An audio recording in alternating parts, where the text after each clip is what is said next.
Lillahi ta'ala. Now, before I finish reading what I have here, I want to clarify something that we talked about last week. I mentioned for you that don't agree to a delivery without paying up front.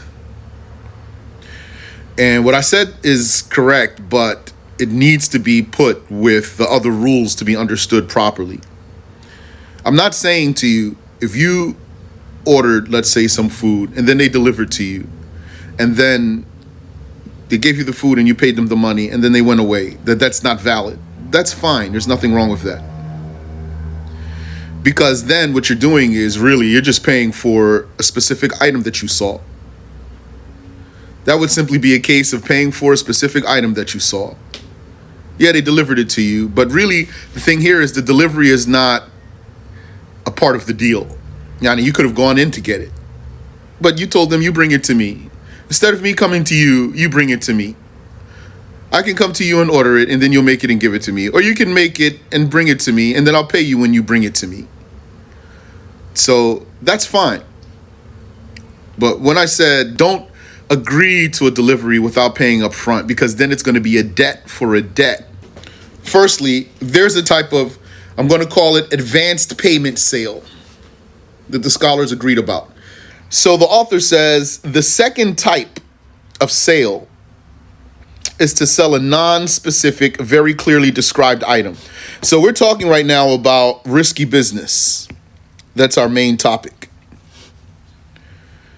So in the process of explaining what risky business is, we said that any deal in which one or both parties do not or cannot estimate the outcome, that's a risky deal.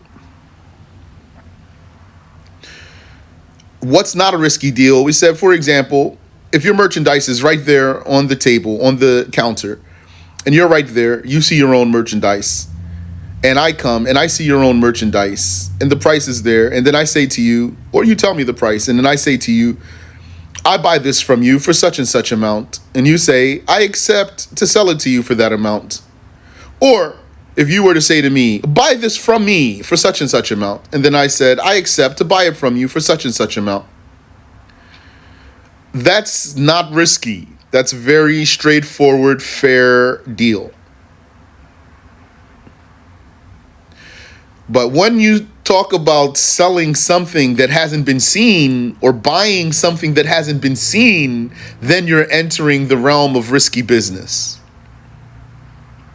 Now, we want to talk about buying something that hasn't been seen. This is where delivery comes in. Buying something that hasn't been seen. As for if you bought something that you saw, but you just needed it delivered, then the delivery doesn't really matter here. You saw it already. That's fine. The delivery is just a formality, exactly. So the second type is to sell a non-specific, very clearly described item in such a way that delivery is on the seller, although he might not have an idea of how to get it. This could be done without the word salam or salaf, according to some scholars. According to some scholars, this type of sale could be done without the word salam or salaf. And if so, then payment is due before dispersal. So that's going to be like, for example, according to those who said you can do this deal without it being a salam sale, which we're going to talk about. That's going to be like if you ordered something online. Let's say you ordered a laptop online. So first of all, you're not ordering a specific item, because if it were a specific item, you have to see it before you buy it. So if the seller is saying, I have my laptop for sale online, or this laptop, or the laptop, anything that specifies the item, but you never saw it, then you can't pay for it anyway until you see it. So can you, Exactly. You have to describe it exactly And they're going to tell you, for example, everything that's relevant exactly means everything that's relevant, everything that influences the price. So they're going to tell you the size of the screen. Yeah, that's exactly. Processor, etc. All, resolution, everything. Everything that matters, they have to describe it. Now, according to some scholars, you still can't order that, though. And according to some scholars, you still can't order that. It's not going to be valid. But other scholars said you can. They said, in this case, you can buy this non-specific item that you haven't seen when it was described exactly. But in this case, now, since it's something you never saw, and you're not ordering any one of them in particular, then now this is where delivery is integral. So the one you're ordering that from is going to have it delivered to you. You're going to say, all right, I buy from you something that's with this description. So it's saying to you, okay, I'll sell you something with that description. So since your sale didn't fall upon anything in particular, then that means that this thing's going to be delivered to you. Or you're going to pick it up. You could pick it up. It's possible that you pick it up, but as if I'm skipping a step here. What's valid in the nation of Muhammad that came from the Prophet alayhi salatu wassalam is a type of sale called salam. Salam sale, we're going to mention its details here, or it's called salaf. Salam or salaf. This type of sale, this is when a merchant can, for example, sell to you a barrel of wheat or the like. Or let's say he says, hey, listen, you might say to him, hey, you're going to India? You're going to Sri Lanka? I want to order from you 5 kilos of such and such Sri Lankan spice. So he says, okay, I can fill that order for you. It's going to cost you this much.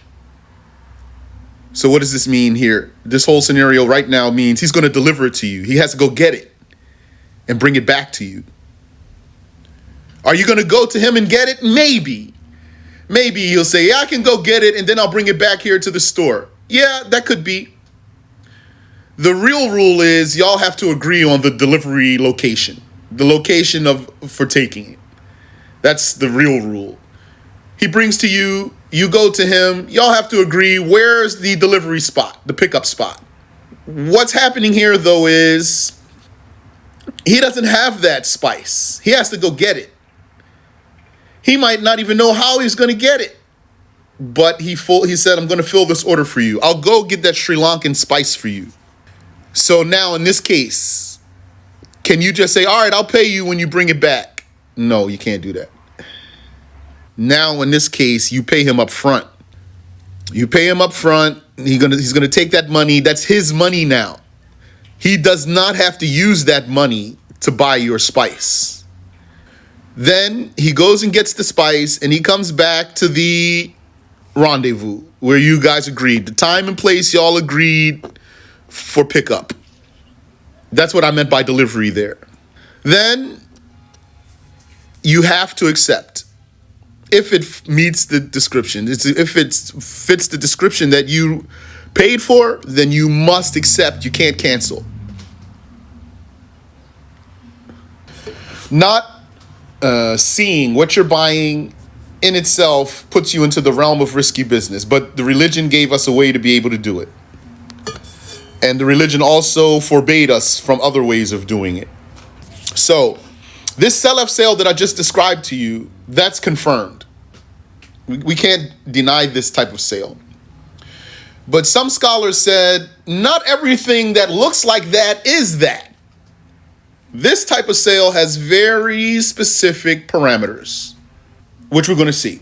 So this could be done without the word salam or salaf. Buying a non-specific, exactly described thing could be done without the word salam or salaf. And if so, then payment is due before dispersal. Meaning you bought that laptop online for it to be delivered to you. It was exactly described to you. You're not buying any one in particular, but you're buying one that fits the description exactly, and it's going to be delivered to you, then you need to pay up front. Unless the only way you don't have to pay up front here is if when you get it, you look at it and you see it exactly, and you see exactly what you're buying, and then you right there on the spot, you buy a specific thing that you saw. Then in that case, the delivery, like we said, just was a mere formality then. But in the case that the delivery is not a mere formality, you're going to have to pay up front. So not to sell a debt for a debt. In this case of buying a non-specific, exactly described thing, one includes specifying the type, the amount, and all relevant features by which prices vary. But if you're going to do the Selam sale in particular, which I'm going to call it for translation purpose, advanced payment. Selam or Selef sale, advanced payment sale. Then you need to say in the contract the word Selam or Selef. And I don't know if you can translate it and say advanced payment, for example. I need to ask about that.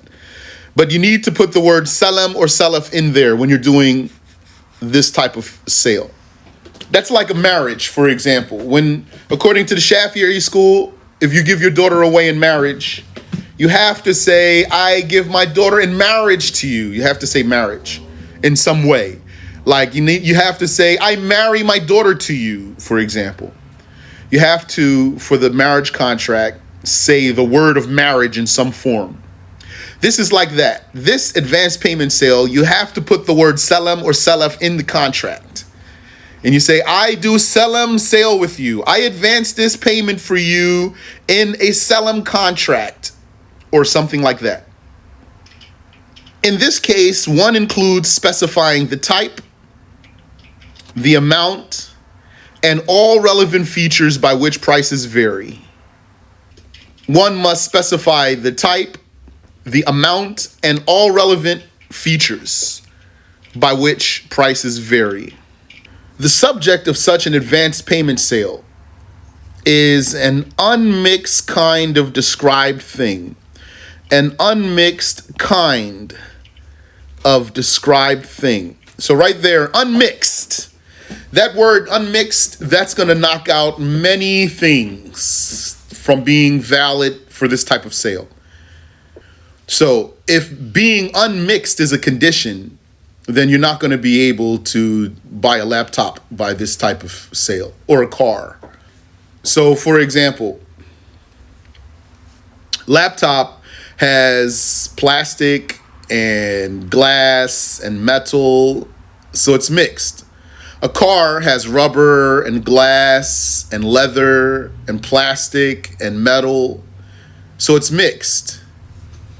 According to what I'm telling you now, this type of sale, this advanced payment sale in which you get a delivery, the thing you're buying has to be unmixed. So that means, for example, you're just buying rice, and then he's going to bring you rice, and that's it. Or gold.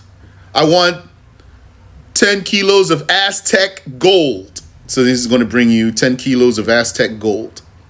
Yes. Yani, not just one commodity, unmixed, because a car is one commodity, but it's mixed. It has ingredients. Can't have multiple ingredients. So the subject of such an advanced payment sale must be an unmixed kind of described thing. Like wheat. Not a shoe. A shoe is mixed because you have rubber and leather and cotton. Not a house because you have wood and etc. You have the tiles. You have all kinds of components. All descriptions that influence the price must be mentioned. So it's not sufficient to do this sale for a mere cow. You can't say to this person who sells like this, okay, I want to order a cow. How much? And you say, oh, cow? That's $2,500. That's not valid. nor a mere camel or a mere slave. Just like that, that's not enough. Without its kind and type, like Turkish or Arabian or Indian, because that makes a difference. There'd be, for example, a difference between a Bengali slave and a Turkish slave, because Bengali, smaller frame.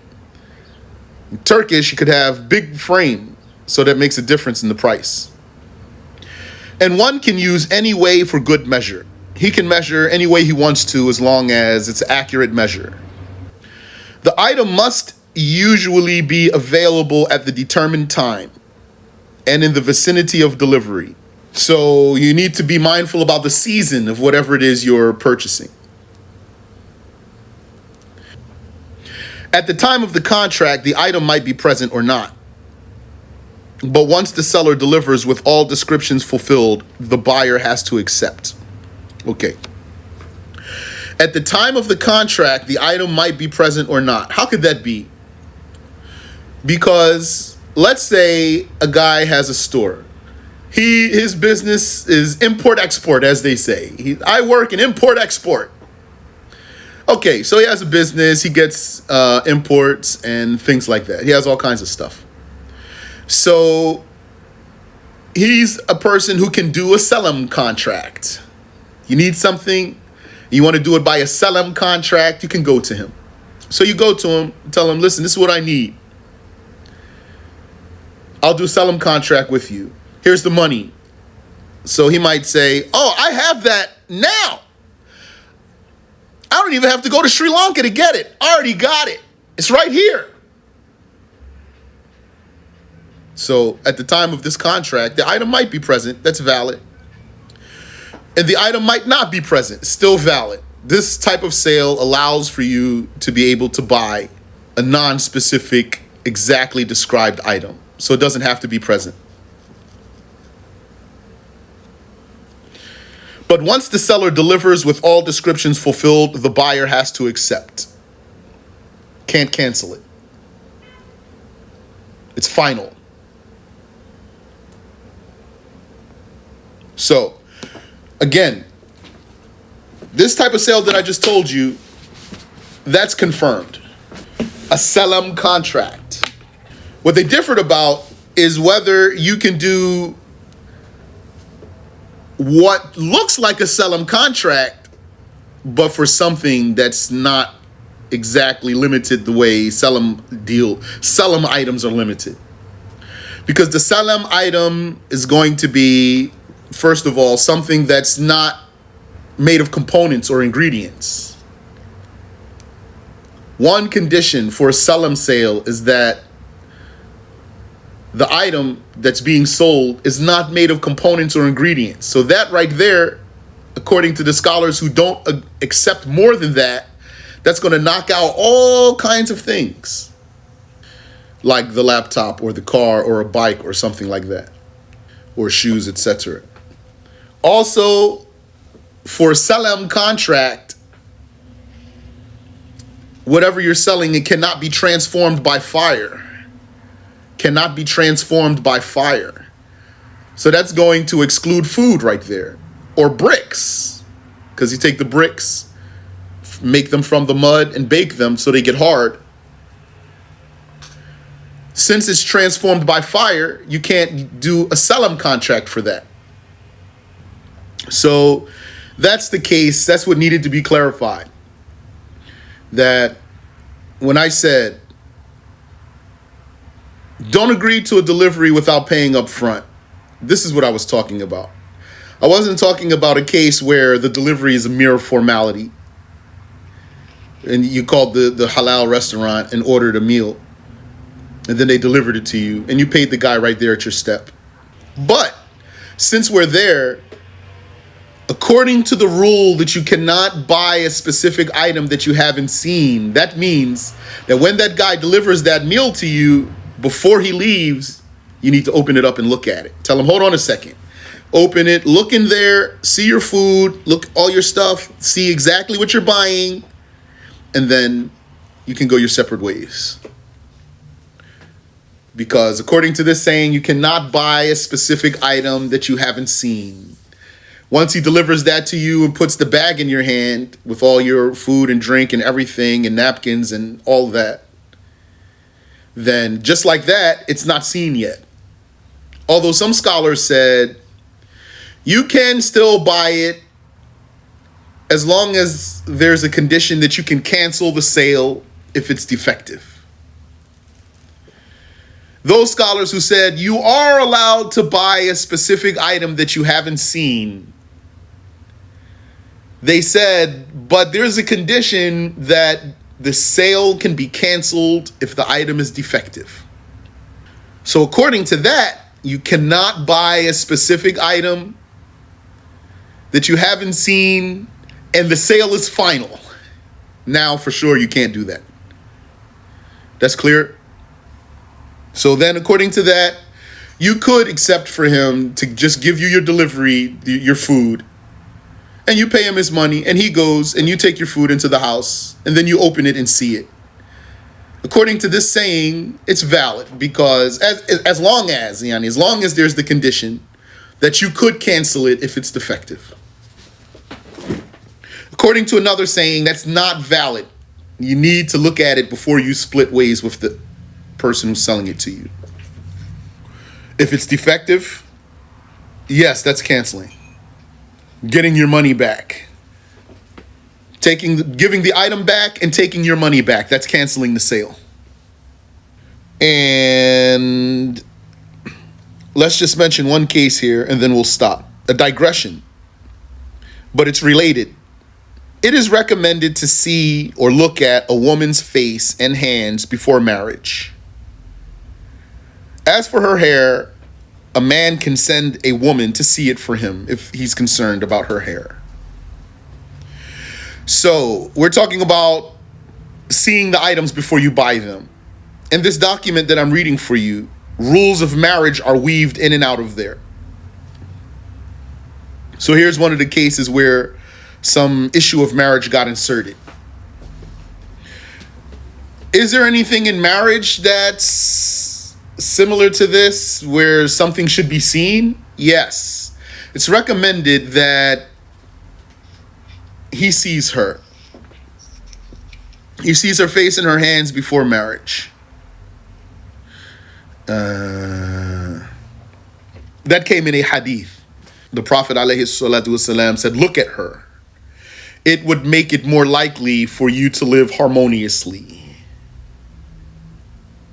Look at her. It will make it more likely, if you see her, for you to live harmoniously. So then what does he look at? He looks at her face and he looks at her hands. Seeing her face is enough to give him an idea of her beauty. Seeing her hands is enough to give him an idea of her health.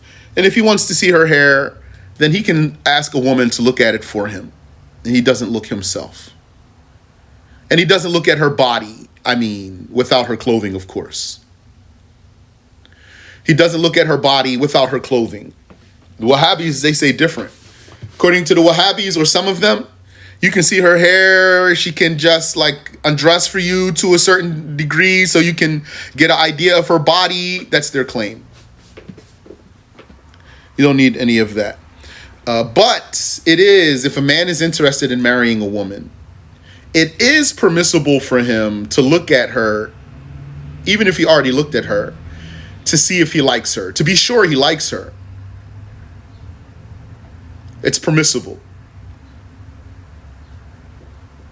So, that's going to involve some desire, though. So that's where it's a delicate case here. That look, I'm telling you, that's going to involve some desire there. That's a permissible look. If he looked from time to time, he looked at her body, not without her clothing. To be sure he likes her, that's not haram. But when he's sure he's going to marry her, when he's sure he's going to marry her, then he doesn't do that anymore. Once he's decided he's definitely going to marry her, he doesn't do that look anymore. Play. We'll stop there, inshallah ta'ala.